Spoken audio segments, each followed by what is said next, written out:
16 octobre 1946, prison de Nuremberg, Allemagne. L'horloge sonne vers minuit, alors qu'un des dirigeants militaires les plus impitoyables de l'Allemagne nazie fait face à ses derniers moments. Ce qui suit est un récit troublant d'une exécution brutale qui a terriblement mal tourné. Les murs de pierre froide de la prison de Nuremberg résonnent de pas, alors que les gardiens se préparent pour l'exécution la plus infâme de l'histoire moderne. Le maréchal Wilhelm Keitel, chien fidèle d'Hitler, est sur le point de payer le prix ultime pour ses crimes monstrueux. Mais ce qui l'attend est bien pire qu'une mort rapide. C'est un cauchemar prolongé et agonisant qui vous glacera le sang. Wilhelm Keitel n'était pas juste un autre nazi, il était l'homme de main personnel d'Hitler, un homme si lâche que ses propres collègues l'appelaient le laquais Keitel. Né dans le privilège en 1882, ce futur architecte du génocide commença son voyage tordu en tant que fils d'un riche propriétaire terrien à Helmscherode. Mais le destin avait des plans plus sombres pour le jeune Wilhelm. Quand la Première Guerre mondiale éclata, Keitel servit comme officier d'artillerie sur le front occidental, où un éclat d'obus faillit mettre fin à sa vie en Flandre. Peut-être aurait-ce dû être le cas, car ce qui émergea de ce lit d'hôpital était un homme destiné à devenir l'un des criminels de guerre les plus complices de l'histoire. L'horreur véritable commença quand cette pathétique excuse de soldat attira l'attention d'Hitler. Le Führer ne promut pas Keitel pour son brillant. Tout au contraire, Hitler le garda près de lui parce qu'il était aussi loyal qu'un chien et avait l'esprit d'un sergent dans le corps d'un maréchal. Ce lâche homme de paille devint la signature sur certains des ordres les plus odieux de l'histoire humaine. Ce qui rend l'histoire de Keitel encore plus troublante est comment ce meurtrier de masse maintenait la façade d'un homme de famille dévoué. Il épousa Lisa Fontaine, fille d'un riche propriétaire de brasserie en 1909, et ils eurent 6 enfants ensemble, tout en jouant le père aimant à la maison. Keitel orchestrait simultanément les morts d'innombrables autres familles à travers l'Europe. L'ironie tordue atteignit son sommet quand son propre fils, Hans-Georg, fut tué en juillet 1941 pendant l'invasion soviétique même que Keitel avait aidé à planifier. Imaginez le tourment psychologique. Ce monstre avait personnellement signé les ordres qui menèrent à l'opération Barbarossa, et maintenant sa propre chair et son sang payaient le prix. Pourtant, même cette tragédie personnelle ne put briser sa loyauté aveugle à Hitler. Son fils aîné, Karl-Heinz, finit comme prisonnier de guerre russe. L'homme qui avait condamné des millions de soldats soviétiques à mort regardait maintenant impuissant son propre fils disparaître dans les camps de prison de Staline. Ce n'était pas la justice, c'était l'ironie cosmique à son plus brutal. En 1938, Keitel s'était hissé au sommet comme chef du haut commandement de la Wehrmacht, faisant de lui la seconde personne la plus puissante dans la hiérarchie militaire allemande. Mais le pouvoir dans l'Allemagne nazie signifiait une chose, l'obéissance aveugle à la vision d'un fou. Ce qui suivit fut un catalogue d'horreurs qui ferait reculer le diable lui-même. Keitel signa personnellement l'ordre des commissaires exigeant l'exécution d'officiers politiques soviétiques sans procès. Il autorisa le décret Nuit et brouillard qui permettait aux autorités allemandes de faire disparaître des civils sans trace. Approximativement 7000 personnes disparurent dans ce vide infernal.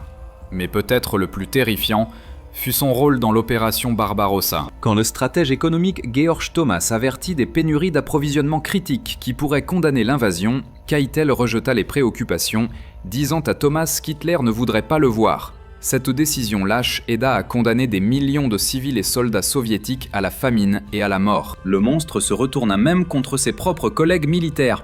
Quand les officiers allemands se plaignirent des atrocités commises dans les territoires occupés, Keitel les ignora jusqu'à ce que les commandants locaux et leurs soldats deviennent moralement engourdis aux événements horribles.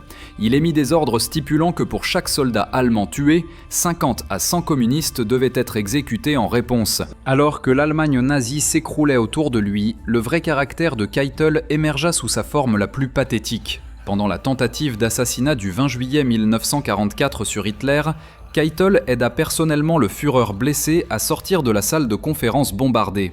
Mais son acte le plus méprisable vint dans les conséquences quand il siégea au tribunal d'honneur de l'armée qui condamna des collègues officiers à mort. La trahison ultime impliqua le légendaire Erwin Rommel, le renard du désert lui-même, sur les ordres directs d'Hitler. Keitel envoya 2 généraux pour offrir à Rommel un choix, suicide par cyanure ou faire face à un procès public qui détruirait la réputation de sa famille. Rommel choisit la mort pour protéger ses proches, tandis que Keitel, l'architecte de cet ultimatum cruel, observait depuis l'ombre alors qu'un des plus grands esprits militaires d'Allemagne était éliminé. Ce n'était pas la justice militaire, c'était le comportement d'un gangster en uniforme, éliminant rivaux et témoins pour protéger sa propre peau. Keitel était devenu si moralement en faillite qu'il pouvait froidement orchestrer la mort d'un homme infiniment plus honorable que lui. Quand les forces alliées se rapprochèrent de Berlin, le monde de Keitel commença son effondrement final. L'homme qui avait vécu dans le luxe, tandis que des millions mouraient de faim, faisait maintenant face à la perspective de répondre de ses crimes. Sa capture le 13 mai 1945 marqua le début de sa dernière et plus pathétique performance à Nuremberg. Face à des preuves accablantes de ses crimes de guerre, Keitel tenta un dernier acte de lâcheté. Sa défense était aussi prévisible qu'elle était dégoûtante. Je ne faisais que suivre les ordres. Ce n'était pas la plainte d'un soldat lié par le devoir. C'était le gémissement d'un lâche moral, qui avait passé des années à permettre le génocide tout en se cachant derrière le bouclier de l'obéissance militaire. L'accusation démantela ces mensonges avec une précision chirurgicale. Document après document portant sa signature révéla l'étendue de sa complicité. Ordre pour des exécutions de masse, autorisation de travail forcé, approbation de techniques de torture. Quand confronté aux preuves de l'ordre commando, sa directive d'exécuter les forces spéciales alliées capturées sans procès, Keitel ne put que bégayer sur la nécessité militaire. Peut-être le plus révoltant fut sa prétention que les atrocités s'étaient développées étape par étape sans sa connaissance. Ceci de la part d'un homme qui révisa personnellement et signa les ordres d'exécution, qui autorisa des représailles contre les populations civiles, qui transforma l'armée allemande en instrument d'extermination raciale. Après le suicide lâche d'Hitler dans son bunker, Keitel se trouva signant la reddition de l'Allemagne le 8 mai 1945. Les soviétiques insistèrent pour que lui, non insubordonné, signe personnellement le document, sachant peut-être que cette figure pathétique ferait bientôt face à la justice ultime. Quand les Alliés l'arrêtèrent le 13 mai 1945, le monde de Keitel s'effondra. L'homme qui avait envoyé des millions à leur mort faisait maintenant face à son propre jugement au tribunal militaire international de Nuremberg. Les preuves contre lui étaient accablantes. Les procureurs présentèrent des dizaines de documents portant sa signature, ordre qui avait mené à des exécutions de masse, travail forcé et extermination systématique. Sa défense était aussi pathétique que l'homme lui-même. Je ne faisais que suivre les ordres. Le tribunal n'y croyait pas. Ils le trouvèrent coupable sur tous les 4 chefs d'accusation. Complot pour commettre des crimes contre la paix, planification de guerre d'agression, crimes de guerre et crimes contre l'humanité. Les juges déclarèrent que les ordres supérieurs, même à un soldat, ne peuvent être considérés en atténuation, où des crimes aussi choquants et étendus ont été commis consciemment, impitoyablement et sans excuse militaire. 16 octobre 1946. Alors que l'aube approche, Wilhelm Keitel passe ses dernières heures dans la cellule 8 de la prison de Nuremberg. Le maréchal de 64 ans souffrant d'hypertension artérielle et de dysenterie sait que son heure est venue. Sa demande d'exécution militaire par peloton d'exécution a été refusée. Les Alliés veulent qu'il meure comme le criminel ordinaire qu'il est. Les gardiens de prison décrivirent plus tard la dernière nuit de Keitel comme un pathétique étalage d'apitoiement sur soi, mélangé avec des tentatives désespérées de rédemption religieuse. L'homme qui n'avait montré aucune pitié à des millions supplia maintenant Dieu pour le pardon, serrant son livre de prière comme une bouée de sauvetage vers le salut. À 11h11, les gardiens viennent pour lui. Keitel, portant son uniforme militaire, dépouillé de tous insignes, marche vers la potence avec une dignité surprenante. Mais ce n'est pas du courage. C'est la performance finale d'un homme qui passa sa vie à jouer aux soldats tout en permettant le meurtre de masse. L'aumônier de prison Henri Guérec rappela plus tard la conversation finale de Keitel. « Vous m'avez aidé plus que vous ne le savez. Puisse le Christ, mon sauveur, me soutenir tout le chemin. J'aurai tant besoin de lui. » Après avoir reçu la communion, l'homme condamné est mené à la chambre d'exécution. 3 potences se dressent, prêtes dans le gymnase de la prison de Nuremberg.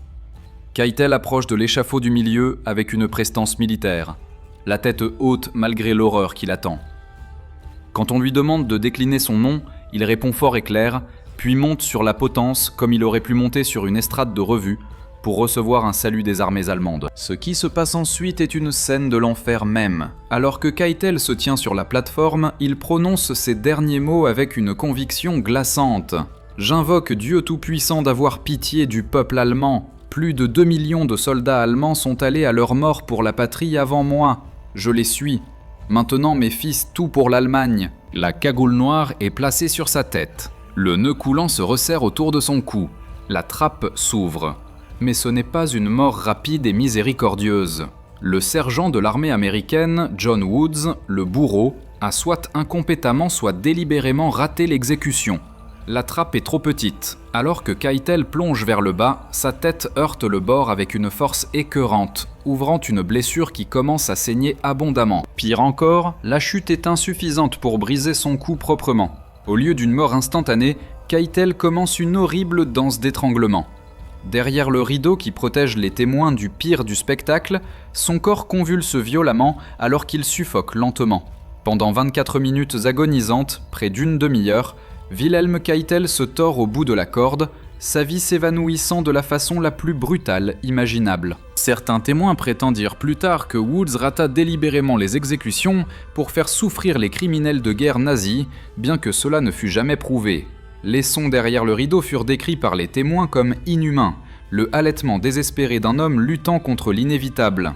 La rébellion finale de son corps contre la justice qu'il avait si longtemps évitée. Les officiels de prison endurcis par des années de guerre se trouvèrent nauséeux par la lutte prolongée.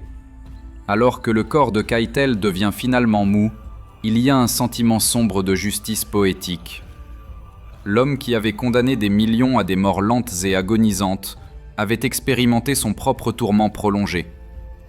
Son cadavre, comme ceux des autres nazis exécutés, est photographié comme preuve, puis incinéré. Les cendres sont dispersées dans la rivière Isar, s'assurant qu'aucun sanctuaire ne peut être construit à la mémoire de ce monstre. L'histoire de Wilhelm Keitel n'est pas seulement celle de la chute d'un homme du pouvoir, c'est un rappel terrifiant de comment la lâcheté ordinaire peut permettre le mal extraordinaire. Ce n'était pas un stratège brillant ou un leader charismatique. C'était un lèche-botte faible de volonté dont l'incapacité à dire non aida à orchestrer l'Holocauste et les pires atrocités de la Seconde Guerre mondiale. Le psychiatre de prison Gilbert résuma Keitel parfaitement. Il n'avait pas plus d'épines dorsales qu'une méduse. Pourtant, cette créature sans épines dorsales détenait le pouvoir de vie et de mort sur des millions, utilisant sa position pour approuver des ordres qui menèrent à des souffrances inimaginables. Les circonstances brutales de son exécution, la pendaison ratée, les 24 minutes de convulsion, la blessure saignante à la tête servent comme chapitre final approprié à une vie définie par la cruauté et la lâcheté. Aucune larme ne fut versée pour Wilhelm Keitel quand il mourut finalement ce matin d'octobre. La justice, bien que retardée et imparfaite, avait finalement été rendue. Son histoire se dresse comme un avertissement éternel. Face au mal, le silence et la complaisance vous rendent complices.